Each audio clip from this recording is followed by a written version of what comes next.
ठीक है, statistical description of data, ये अपना याद से टॉपिक चालू करते हैं। पूरा थियरी है स्टैटिस्टिकल डिस्क्रिप्शन ऑफ डेटा। ठीक है, इसमें हम लोग सबसे पहले पहले मैं आपको ये बता देता हूँ इसमें क्या क्या है। ये collection of data, primary data, secondary data, तो फिर उसके प्रेजेंटेशन है, अलग अलग तरीके हैं, ये सब हम लोग ने किए हुए भी आपको मिलेंगे थोड़े बहुत। ठीक है, फिर उसके बाद में ठीक है, तो इसमें कलेक्शन, ये आपके ये सब इसमें हम लोग देखेंगे ये क्या है, collection of data, primary secondary, ये सब आपको हो भी चुका है एक्चुअली, दूसरे सब्जेक्ट्स में भी आ जाते हैं। फिर टेक्सचुअल टेबुलर फॉर्म है, फ्रीक्वेंसी डिस्ट्रीब्यूशन क्या है, क्यूमुलेटिव फ्रीक्वेंसी क्या है, ये सब हम लोगों ने किए हुए टर्म्स रहते हैं। ठीक है,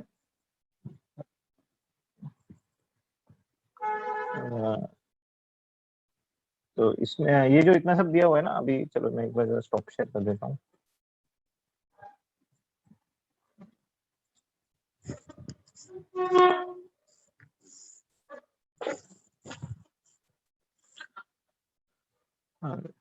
ठीक है, ये जो पर्टिकुलर टॉपिक है ना स्टैटिस्टिक्स का, मतलब ये या तो स्टैटिस्टिक्स में से ये जो पर्टिकुलर चैप्टर है, ठीक है, वो क्या बताएगा पूरा कि भाई स्टैटिस्टिक्स ये जो ब्रांच है ये क्यों बनी हुई है, इसका क्या पर्पस क्या है, वो सब है। ठीक है, तो जो स्टार्टिंग के 2-3 पेज है ना, वो उसमें खाली उसका पूरा बैकग्राउंड दिया हुआ है कि भाई कभी से चालू हुआ, क्यों चालू हुआ, वो सब लिखा हुआ है। वो थोड़ा हम लोग खाली रीडिंग करेंगे। ठीक है, पूरा थियरी है, पूरा थियरी है।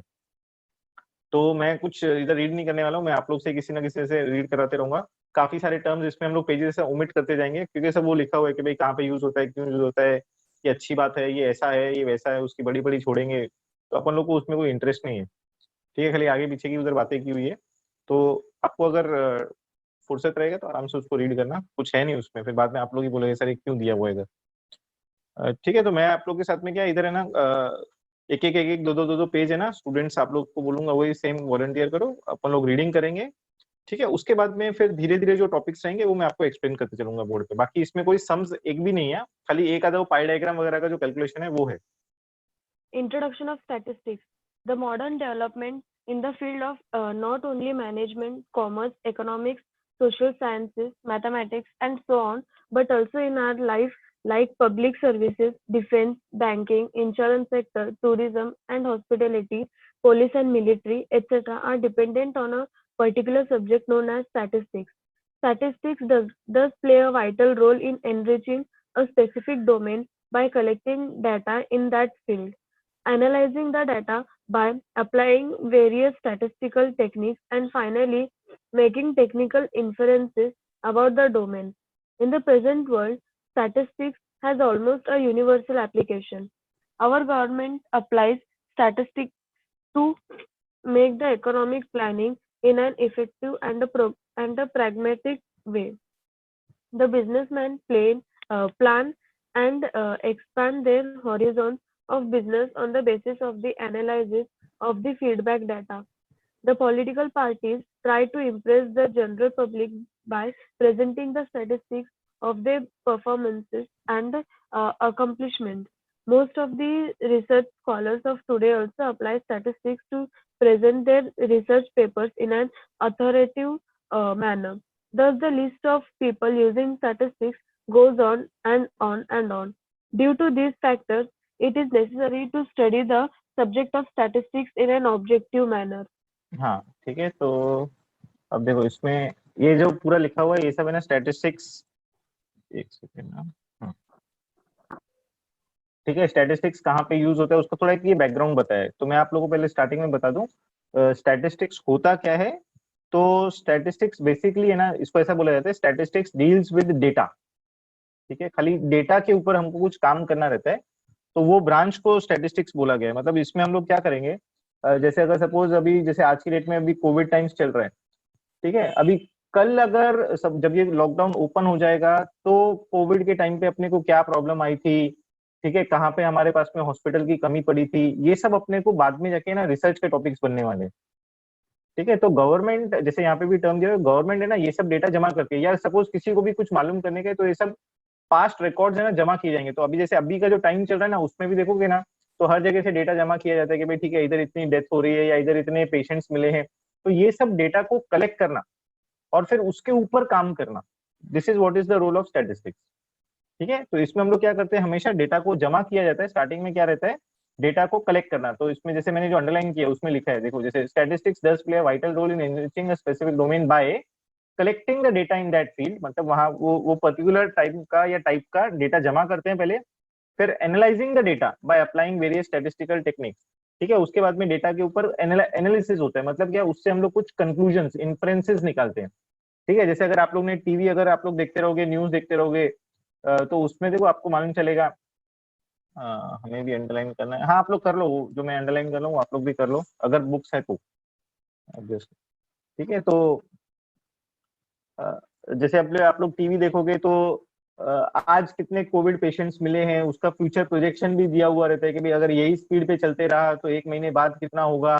या जो बातें चलती आ रही है, we have to flatten the curve, अगर आपने न्यूज सुना हो तो ये टर्म्स आए थे बीच में, we have to flatten the curve, मतलब वो जो ऐसा जो ऊपर की तरफ जा रही है उसको स्ट्रेट में लेके आने गए, फिर उसको नीचे लेके जाने गए। तो ये सब स्टडी कैसे हो सकती है अगर आपके पास में डेटा हो तो। ठीक है, तो सबसे पहले इसमें ऐसा होता है कि भाई हम लोग डेटा जमा करते हैं और उसके ऊपर फिर एनालिसिस की जाती है। ठीक है, तो ये सब कुछ, ये जो आप लोग टीवी में देखते हो जो कोविड के बारे में भी चलता है, ये सब बेस्ड ऑन सम डेटा चलता रहता है। और फिर तो देखो, analysing the data by applying various statistical technique and finally making statistical inferences about the domain. ठीक है, और फिर उससे हम लोग समझ के हमको पता चलता है कि भाई अच्छा ठीक है फ्यूचर। तो देखो जैसे अभी मैंने उस दिन एक देखा था, उसमें ऐसा बता रहा था कि कर्व ऐसा ऊपर की तरफ जा रहा है, और मतलब हर, अभी आप लोग भी देखोगे ना तो ये लोग ऐसे डबलिंग रेट करके चल रहे हैं कि हर 5 दिन में केसेस डबल हो रहे हैं या हर 10 दिन में केसेस डबल हो रहे हैं। तो ठीक है, फिर अगर 10 दिन के बाद में अगर डबल हो जाए तो मुझे कितने हॉस्पिटल या कितने हॉस्पिटल में कितने बेड्स की रिक्वायरमेंट आ जाएगी, तो ये हम लोग को लास्ट में स्टैटिस्टिकल इन्फ्लुएंस हो जाएगा। ठीक है, तो उसको एनालाइज किया कि भाई हाँ ठीक है, अपने को इतने पेशेंट्स आ सकते हैं, तो उसके बाद में फिर हमको क्या करने का है, that is what is the influence all about. ठीक है, और फिर उससे हम लोग कुछ डिसीजन ले सकते हैं। तो वहां पे पूरा का पूरा स्टैटिस्टिक्स काम में आता है। ठीक है, फिर जैसे अब आप लोग क्रिकेट देखते हो तो क्रिकेट में अगर सपोज कल को, मैंने पहले एग्जांपल भी लिया था, मेरे को अगर सपोज यहाँ पे 3 प्लेयर है कि भाई मेरे पास में कौन है, अपने पुराने प्लेयर कौन है, युवराज है, या तो फिर अभी रोहित। रोहित है, हाँ अपना वही रोहित है, और पांड्या आता है हमारे पास हमेशा। ठीक है, तो इन तीनों में से अगर हम लोग किसी को लेके जाएंगे, किसी प्लेयर को, अगर मेरे अभी आईपीएल भी मालूम है ना, ये होने वाला है यूएई में। हाँ अगर 19 हाँ हाँ सर, यूएई में। सितंबर। हाँ, तो अगर सपोज कोई प्लेयर को हमको लेके जाना पड़े, तो हम लोग कैसे सिलेक्ट करेंगे किसी पर्टिकुलर प्लेयर को। ठीक है, तो पर्टिकुलर प्लेयर का सिलेक्शन भी इसी स्टैटिस्टिक्स के ब्रांच के थ्रू ही होता है कि स्टैटिस्टिक्स में पहले देखा जाता है भाई आप लोगों ने पास्ट में कितना खेला हुआ है, आपके एवरेजेस निकाले जाएंगे। ठीक है, जो मैंने आपको पहले भी एक एग्जांपल दिया था, उसमें मीन निकालते हैं, मीडियन निकालते हैं, मोड निकालते हैं, डिस्पर्शन होता है। ठीक है, तो वो सब से क्या होता है, आपका पास्ट परफॉर्मेंस को एनालाइज किया जाए, मतलब वो स्टार्टिंग में होता है कलेक्शन ऑफ डेटा, तो डेटा आपने जमा कर लिया कि आपने लास्ट मैचेस में इतना इतना इतना खेला है। उसके बाद में उसका analysis by using various statistical technique, इसका मतलब ही वही होता है, आप मतलब उसके ऊपर मीन, मीडियन, मोड या स्टैंडर्ड डिविएशन या ये सब लॉजिक्स लगाते हो, and then finally making statistical inference about the domain. और फिर लास्ट में आप जाके आपको कहीं समझ में आएगा कि भाई ये पर्टिकुलर बंदा है, ये बेस्ट है, या किसको हम लोग लेके जा सकते हैं। ठीक है, तो अ, इसमें स्टैटिस्टिक्स में हम लोग यही देखेंगे कि स्टार्टिंग में हम लोग पहले डेटा जमा करते हैं। ठीक है, फिर एक बार डेटा आ जाएगा उसके बाद में हम उससे क्या कर सकते हैं, मतलब हम उसको हमारे स्टैटिस्टिक्स के हिसाब से अरेंज कैसे करने का। तो यहाँ पे ऐसे स्टार्टिंग में दिया हुआ है, पहले कलेक्शन ऑफ डेटा रहते हैं। ठीक है, उस तो मैं इधर एक दो चीजें लिख देता हूँ यहाँ पे। ठीक है, इसमें सबसे पहले हम लोग कलेक्शन करते हैं, उसके बाद में ये सब स्टेप्स के नाम होते हैं, ऑर्गेनाइजेशन रहते हैं, ऑर्गेनाइजेशन। ठीक है, और फिर उसको प्रेजेंट किया जाता है, और फिर उसके ऊपर एनालिसिस होती है, और फिर लास्ट में उसके ऊपर इन्फ्रेंस किया जाता है। ठीक है, तो ये सब स्टेप्स होते हैं मतलब स्टैटिस्टिक्स में। तो सबसे पहले डेटा जमा किया जाता है, ऑर्गेनाइज वो सब देखेंगे हम लोग, ऑर्गेनाइज और प्रेजेंट कैसे करते हैं, फिर उसके ऊपर एनालिसिस, मतलब यही हमारा जो स्टैटिस्टिक्स है, मीन, मीडियन, मोड वगैरह करना होता है, वो एनालिसिस होता है, और फिर उसे कंक्लूजन निकाला जाता है। ठीक है, तो स्टैटिस्टिक्स में ये 5 स्टेप्स किए जाते हैं। ठीक है, तो हाँ फिर आगे लिखता हूँ। आगे रीड करते हैं। In the present world statistics is almost a universal application. Our government apply statistics to make various economic planning in an effective and pragmatic way. Pragmatic का मीनिंग आप लोग लिखना बाद में, इसके आप लोग कुछ कुछ चीजें क्या मैं ही छोड़ देता हूँ, आप लोग उसको खुद ही रीड करते समय मीनिंग निकलना। ठीक है, the businessman plans and expands their horizon. तो आप लोग के लिए कि जैसे मैं काम करता था होमवर्क के लिए डाल दिया करूँ, मैं ना लिख के आप लोग ये सब ढूंढना करो। ठीक है, खुद से ढूंढोगे तो और एक दो वर्ड्स में मिलेंगे प्रैग्मेटिक। ठीक है, the businessman plans and expand their horizons of business on the basis of analysis of the feedback data. The political parties try to impress the general public by presenting, हाँ बराबर है पूर्व, हाँ, by presenting the statistics of their performance and accomplishments. Most of the research scholars of today also apply statistics to present their research papers in an authoritative manner. Thus, the list of people using statistics goes on and on and on. Due to these factors, it is necessary to study the subject of statistics in an objective manner. ठीक है, तो अब ये बहुत सारे field में statistics काम में आता है। ठीक है, जैसे बोला पॉलिटिकल पार्टीज यूज करती है, बताती है, देखो हम लोग ने जैसे जो हम लोग ने इंडेक्स नंबर्स किया था, ठीक है, तो उसमें मैंने बताया था ना कि भाई वो पार्टी बोलेगा अरे देखो अभी 44% महंगाई बढ़ गई है या कम हो गई है, तो वो सब वही है। ठीक है, तो हम लोग ने ये जो भी नंबर क्रंचिंग करते हैं हम लोग, ये सब कुछ स्टैटिस्टिक्स का पार्ट है। ठीक है, नेक्स्ट हिस्ट्री ऑफ स्टैटिस्टिक्स। अभी नेक्स्ट किसको बोला था मैंने?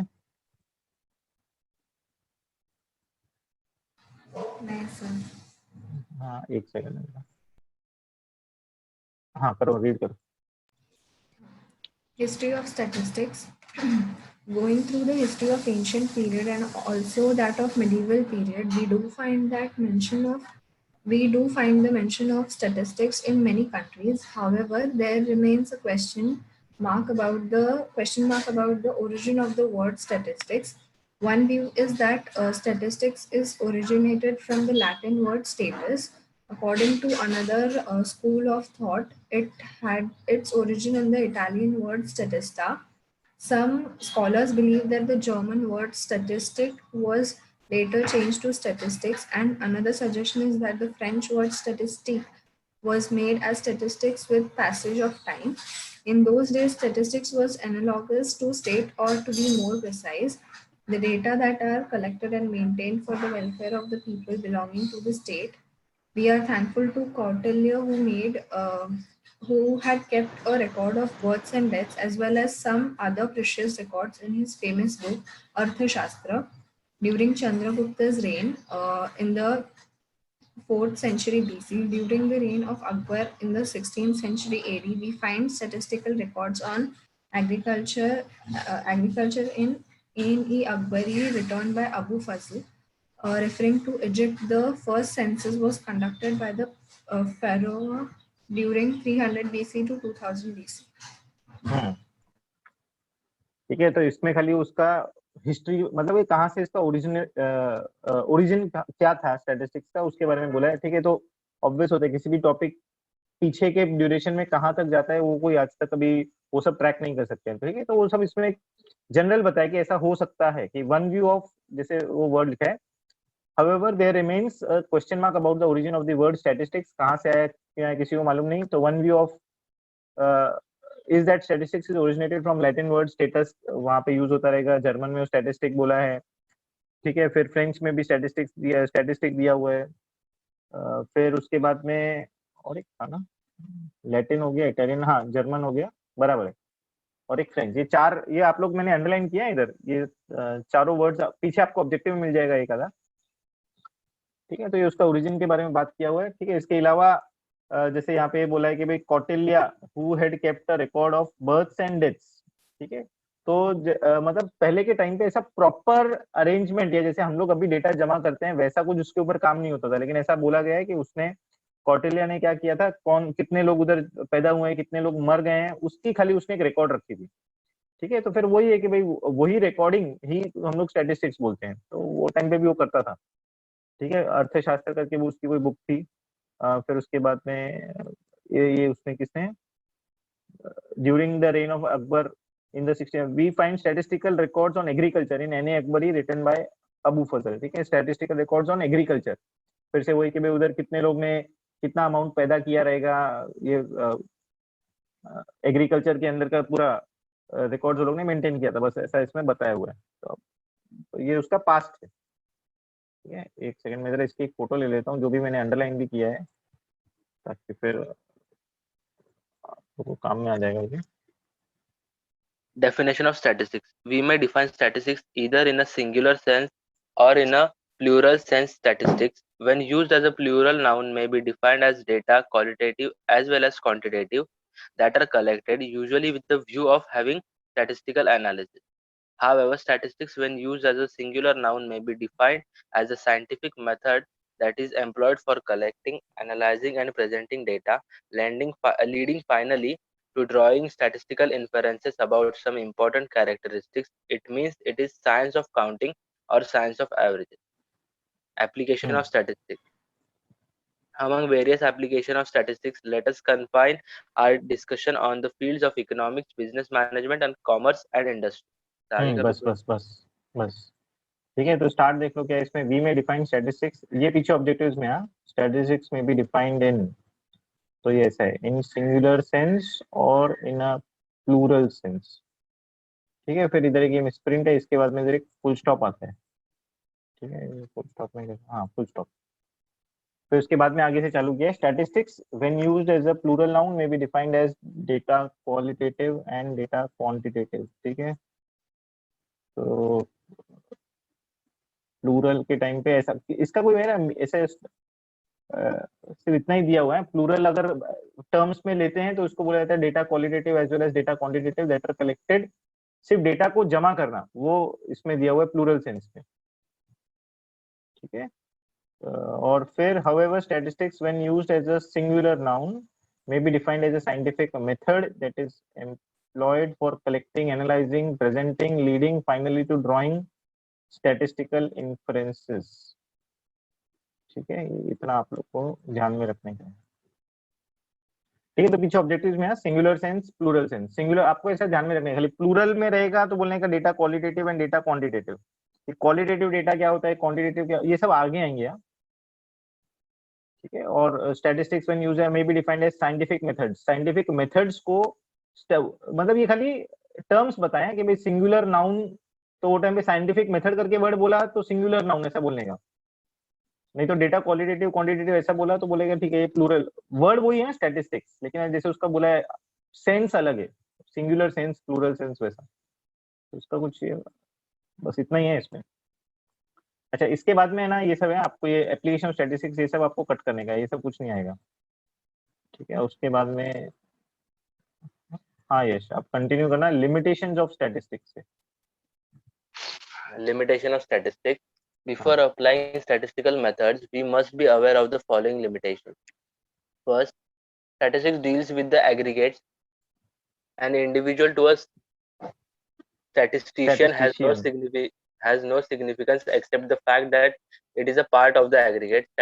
Second, statistics is एक लाइन अपन करेंगे, मैं इसमें ऐसा लेके जाऊंगा, ठीक है। तो statistics deals with aggregates, an individual to a statistician has no significance except the fact that it is a part of the aggregate, ठीक है। तो डील्स विद एग्रीगेट्स मतलब स्टैटिस्टिक्स है ना ओवरऑल पिक्चर या ओवरऑल पे काम करते हैं, एक एक बंदे पे काम नहीं करते हैं, ठीक है। जैसे अगर सपोज मैंने अगर मैंने बोला कि भाई आप लोग की क्लास का परसेंटेज, आप लोग की क्लास, आपकी क्लास की परफॉर्मेंस कैसी चल रही है, ठीक है।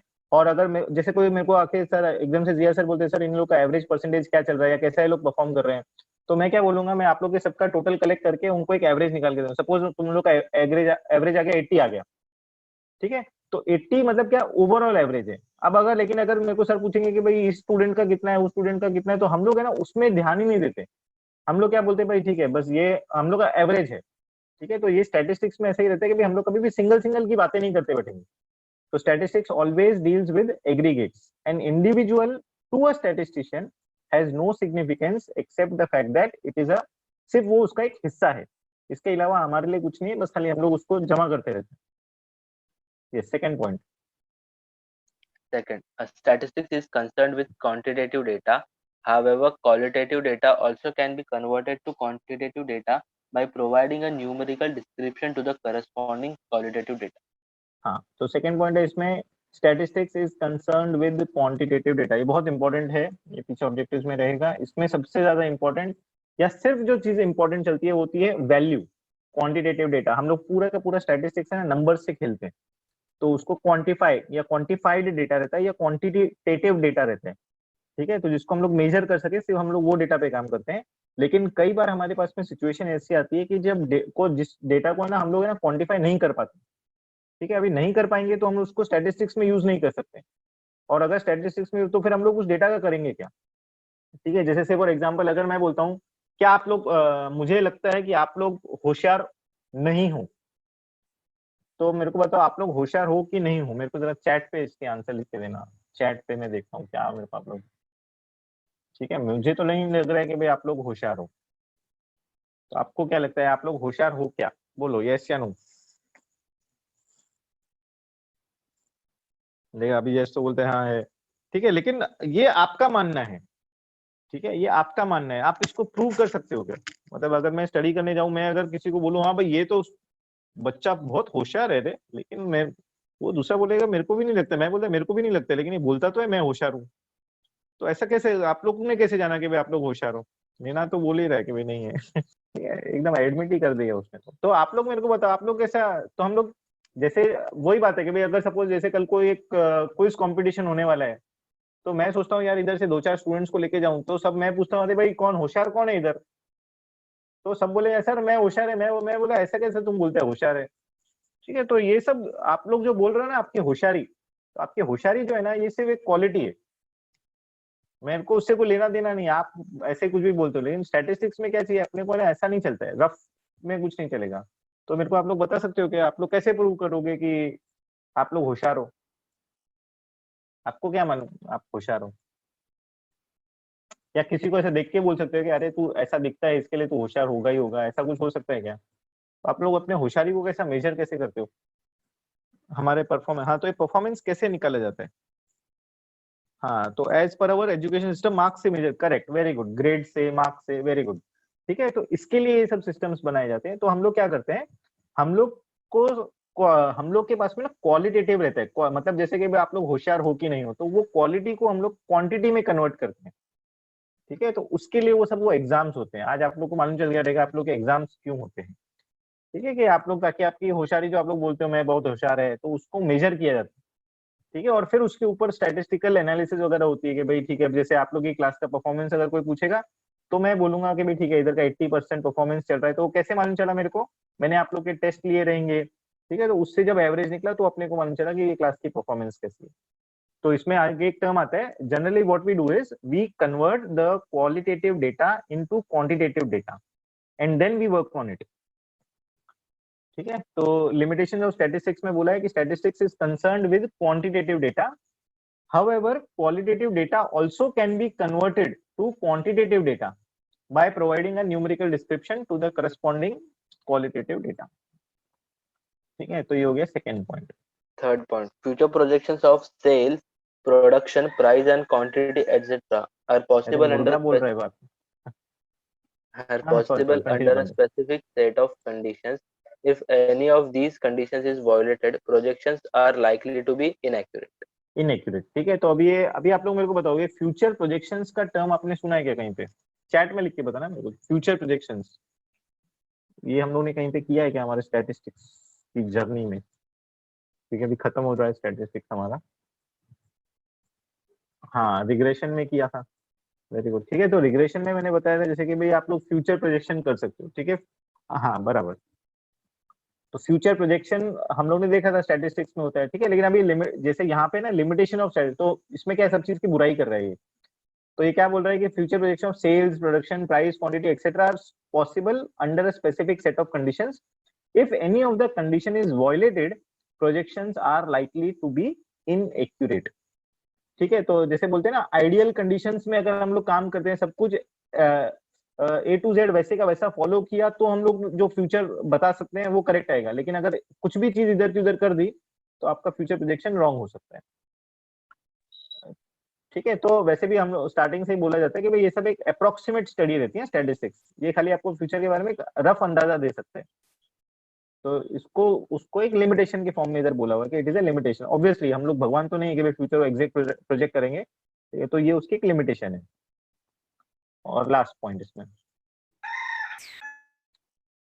Fourth point, the theory of statistical inferences is built upon random sampling. If the rules for random sampling are not strictly so क्या है वो? adhered to, the conclusion drawn on the basis of these unrepresentative samples would be erroneous. In other words, the expert should be consulted before deciding the sampling scheme. अभी मैं एक काम करता हूँ, ये सब है ना वर्ड्स मैं आप लोग को थोड़ा हल्का हल्का ऐसा बता देता हूँ, अध्ययन क्या होता है, एरोनियस क्या होता है, लेकिन है ना फिर ये आप लोग अध्ययन इसका स्टेम या बेसिक वर्ड बोलो, एरोनियस का एरर से बनता है, एरर रॉन्ग होना, तो एरर से एरोनियस बनता है। अध्ययन मतलब फॉलो करना, ठीक है। अच्छा, ये जो टॉपिक है ना इसमें कि पहले, हाँ ठीक है, ये जो रैंडम सैम्पलिंग करके एनालाइज कर रहा हूँ, ये सिर्फ मैं इसके लिए बता रहा हूँ कि पहले एक चैप्टर था तुम लोग को सैम्पलिंग थियरी, तो उसमें हम लोग सिखाते थे सैम्पलिंग वगैरह क्या होते हैं, ठीक है। लेकिन अभी फिलहाल तो चैप्टर ही निकाल दिया, तो इसमें फिर भी आपको एक्सप्लेन कर देता हूँ। फोर्थ पॉइंट है, the theory of statistical inferences is built upon random sampling. ठीक है, रैंडम सैम्पलिंग क्या होती है, जैसे अगर सपोज अभी अगर सपोज मैं इधर यहाँ पे अगर कोई बोलेगा कि भाई यहाँ पे बहुत सारे केसेस आ गए, अगर मैं जाके गवर्नमेंट को बोलता हूँ कि भाई इधर मेरे इधर देखो कितने सारे केसेस आ गए, तो वो क्या बोलेगा कि भाई आपको क्या मन बहुत सारे केसेस आ गए, आपके पास में कुछ प्रूफ है क्या, कुछ तो क्या है आपके पास में, तो मैं बोलूंगा ठीक है आपको क्या चाहिए, तो वो बोलेगा मेरे को डेटा ला के दो, ठीक है, जिससे हम लोग ऐसा कंक्लूड कर सके कि भाई वाकई में हमारे यहाँ पे, तो बोलेगा ये तो आपको ऐसा लगता है कि भाई आपके इधर बहुत सारे केसेस है, तो बोलेगा हमको तो नहीं लग रहा है, तो मेरे को उसको केसेस ला के देने पड़ेंगे। लेकिन अभी प्रॉब्लम क्या होगा ना, अगर सपोज मैं 50,000 लोग रहते रहेंगे, तो मैं क्या बैठ के क्या एक एक के पास में जाके पूछता रहूंगा भाई तू बीमार है क्या, तेरे को क्या प्रॉब्लम है, तेरे को ऐसा सिम्टम्स आ रहा है क्या, तेरे को ये हो रहा है क्या, तेरे को वो हो रहा है क्या, ठीक है, तो ये तो पॉसिबल नहीं है, ठीक है। लेकिन अगर मैं फिर से बार बार वही है कि गवर्नमेंट को जाके बोलूंगा भाई मेरे को तो ऐसा लगता है, मेरे को तो बोलते हैं वो तेरी फीलिंग है, मेरे को कुछ लेना देना नहीं है, ठीक है, तो फिर ये जो फीलिंग हटाने के लिए है ना क्या किया जाता है, सैम्पलिंग करके टर्म यूज होते हैं। मतलब क्या है, instead of going to all the 50,000 people, I will select few people out of them, ठीक है, विच इज और तो उसको हम लोग बोलते हैं, हम लोग थोड़े से लोगों को सिलेक्ट करते हैं, which is referred as that we are selecting some sample, ठीक है, फ्रॉम द एंटायर, फिर एक वर्ड यूज होता है फ्रॉम द एंटायर पॉपुलेशन, पूरे सब लोगों में से हम लोग थोड़े लोग को सिलेक्ट करते हैं, तो जो सब लोग होते हैं ना उसको हम लोग बोलते हैं पॉपुलेशन, और जो थोड़े लोग होते हैं हमारे उसको हम लोग बोलते हैं सैंपल। तो हम लोग को पूरे पॉपुलेशन में से थोड़ा सा सैंपल सिलेक्ट करते हैं, ठीक है। अब वो जो सैंपल मैं सिलेक्ट करता हूँ उसको हम लोग कौन से तरीके से, अगर सपोज मैं बोलता हूँ मैं 50,000 लोगों में से मैंने ये 100 लोग को सिलेक्ट किया है, तो क्वेश्चन ये राइज होगा आप लोग ने ये आपने ये 100 कैसे सिलेक्ट किए, कौन से बेसिस पे, तो फिर उसमें ये टेक्निक्स आती है आगे जाके कि भाई मैंने है ना, मैं क्या करता हूँ एट रैंडम किसी को भी सिलेक्ट करता हूँ, जो मैंने 100 लोग को सिलेक्ट किया वो मैंने रैंडमली सिलेक्ट किया, ठीक है। तो जो सिलेक्शन का प्रोसीजर होता है दैट इज रेफर्ड एज, उसको एक टर्म दिया हुआ, it is referred as random sampling, ठीक है। तो इसके अंदर अलग अलग टेक्निक्स होती है, how do you select the sample. तो और यही सेम टेक्निक्स चल रही हैं इस वक्त, जैसे जो कोविड टाइम चल रहा है ना, तो इसमें जैसे काफी जगहों पे देखो, तुम्हारे भी किसी किसी के घर पे कोई आया रहेगा वो थर्मोमीटर लेके कि भाई इधर किसी को हो रहा है कि नहीं हो रहा है, कुछ टेम्परेचर आया क्या, किसी के इधर आया क्या टेम्परेचर मापने को, इसी को हम लोग बोलते हैं, यही यही एक टेक्निक होती है, ठीक है। तो वो लोग क्या करते हैं, अगर सपोज पॉसिबल होता है सबके, अभी क्या कभी कभी पे क्या है, सब जगह जाना पड़ता है वो लोग को, लेकिन कभी कभी क्या है, अगर बहुत एरिया एकदम डेंस है, मतलब बहुत सारे लोग रहते हैं, तो बोलते हैं यार हर एक के घर पे हम लोग जा नहीं पाएंगे, तो लोग क्या करते हैं खाली जजमेंट लेने के लिए कि भाई यहाँ पे ये बीमारी वाकई में है कि नहीं है, खाली एक जजमेंट लेने के लिए क्या कुछ कुछ घरों को लोग सिलेक्ट करके वहां वहां पे चले जाते हैं, तो that is referred as random sampling. और फिर अगर उनमें अगर उनको लगता है कि भाई यार अगर अगर सपोज वो 100 में से अगर 25 को निकल आया, तो मतलब वो लोग बोलते हैं कि भाई 25%, मतलब अगर 100 में से 25 को निकला है ना, तो लोग ऐसा अज्यूम कर लेंगे कि भाई 1000 में भी 250 को होगा, मतलब 25% अगर जो सैंपल हमने सिलेक्ट किया अगर उसमें से 25% को निकल गया है, तो इसका मतलब वो लोग अज्यूम कर लेंगे कि पूरे पॉपुलेशन के भी 25% लोगों को ये बीमारी हो चुकी है, ठीक है। तो ये वहां पे हम लोग का स्टैटिस्टिक्स चलता है कि भाई हम लोग सैंपल सिलेक्ट करते हैं और उसके ऊपर ये कंक्लूजन निकालते हैं, ठीक है। तो ये यहाँ पे क्या बोला हुआ है, जैसे the theory of statistical inference is built upon random sampling if the rules for random sampling are not strictly adhered to. मतलब अगर मैंने रैंडम सैम्पलिंग का जो जिसमें होती है रैंडम सैम्पलिंग है ना, आप एट रैंडम किसी को भी उठाते हो। तो अभी अगर सपोज मैं आपको बोलता हूँ कि अगर सपोज अभी निनाद है अपना, ठीक है, ये एकदम मेरा अच्छा स्टूडेंट है, एकदम बार बार ब्रेक मांगता रहता है, तो मैं बोलेगा यार तू क्या कर रहा है, एक काम कर जाके है ना, तू मेरे को ये 100 लोग है ना, मेरे को तू 100 लोग का डेटा लाके जमा करके दे दे। ठीक है, तो अभी आपको क्या लगता है निनाद एकदम ऐसा सिंसियरली जाएगा क्या 100 लोग का डेटा कैसे लेकर आएगा? वो कोई मेरे को कोई सोच सकता है क्या निनाद कैसे लेकर आएगा 100 लोग का डेटा? ठीक है, कहाँ पे जाएगा निनाद, या कोई भी आप लोग भी अपने आप को ही उसके जगह पे रख के देख लो और आप लोग सोचो मेरे को कहाँ से लाके दोगे 100 लोग का डेटा? घर के नजदीक से। ठीक है, अभी मैं ऑब्वियसली ना मैं तुमको बोलूंगा अरे जाके मेरे को 100 लोग, तुम क्या बोलोगे, अरे सर मैं कभी जाऊं क्या करूं, और ऐसे आजू बाजू वाले जो लोग रहेंगे तुम लोग क्या बोलोगे कि भाई अरे सर को क्या समझेगा, तो तुम क्या करोगे आजू बाजू से लाके 100 लोग का डेटा मेरे को दे दोगे। ठीक है, ठीक है, तो इसी चीज को हम लोग बोलते हैं कि भाई तुमने ना रैंडम सैम्पलिंग का जो मेथड है वो प्रॉपरली फॉलो नहीं किया। ठीक है, तो रैंडम सैम्पलिंग मतलब इट इज टोटली रैंडम। आप इसमें क्या करते हो, आप अपनी इसमें एक और एक टर्म यूज होता है, मैं आपको यहाँ पे चैट में लिख के दे देता हूँ, कन्वीनियंस सैम्पलिंग उसको हम लोग बोलते हैं। मतलब आपने क्या किया है, आपने अपने कन्वीनियंस के हिसाब से डेटा उठाया है, ठीक है, that is referred as convenience sampling. लेकिन जब मुझे काम करना था तो मुझे रैंडम सैम्पलिंग पे काम करना था, आपने क्या किया, कन्वीनियंस सैम्पलिंग का लॉजिक लगा दिया। तो इसका मतलब क्या हो गया, तो इससे जो आप जो कंक्लूजन निकालूंगा मैं दैट विल बी रॉन्ग, तो that is referred as it will be erroneous. ठीक है, क्योंकि because the conclusion is drawn on the basis of unrepresentative samples. वो कोई भी दूसरे आप लोग ने अजीब अजीब से सैंपल मेरे को दे रखे लेकिन मुझे कुछ और चाहिए था। ठीक है, तो ऑब्वियसली जब आपका डेटा ही रॉन्ग है तो आपके कंक्लूजन्स भी रॉन्ग होंगे। ठीक है, तो in other words the expert should be consulted before deciding the sampling. तो आपको पहले हमेशा पहले पूछना चाहिए भाई ठीक है आप को कौन सा मैं कहाँ से लाके दूं, मेरे को प्रॉपरली आप बताओ, तो फिर उसके बाद में ही फिर ये प्रोसीजर चालू होता है। ठीक है, आया आप लोग को समझ में आया? Is that clear? ये फोर्थ पॉइंट थोड़ा रैंडम सैम्पलिंग क्या होता है।